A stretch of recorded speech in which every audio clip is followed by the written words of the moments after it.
हाय सर्वांना नमस्कार. तर रोजचं तेच वरण, आमटी, भात हे प्रकार खाऊन तुम्हाला कंटाळा असेल ना, तर ही रेसिपी तुमच्यासाठी आहे. सिंपल दाल तडका केलेला आहे, ज्याने आपल्या भाताची चव अत्यंत सुरेख होते. तर त्यासाठी मी इथे 3 प्रकारच्या डाळी तूर, मूग, मसूर अंदाजे घेतलेल्या आहेत आणि स्वच्छ धुतलेल्या आहेत आणि ती कुकरमध्ये 3 शिट्ट्या काढून घेतलेल्या आहेत. आणि आता इथे घेतले मी फोडणीची तयारी करायला. तर एका भांड्यामध्ये तेल टाकून घ्यायचं आहे. कांदा, टोमॅटो, लसूण, कढीपत्ता, तमालपत्र ह्यांची फोडणी टाकून घ्यायची आहे.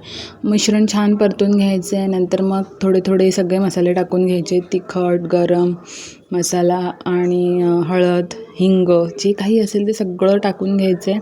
नंतरला कोथिंबीर, थोडीशी कसुरी मेथी आणि मीठ टाकून उकळी काढून घ्यायची आहे. तिकडे उकळी येते तोपर्यंत आपल्याला तडक्याची तयारी करायची आहे. तर मी इथे थोड्याशा छोट्या पात्रामध्ये राई, जिरं, हिंग आणि मिरची टाकून घेतलेली आहे आणि हा तडका आपल्याला त्या डाळीवर टाकून घ्यायचा आहे आणि आपली झणझणीत डाळ तडक्याची रेसिपी आहे तयार. नक्कीच ट्राय करा.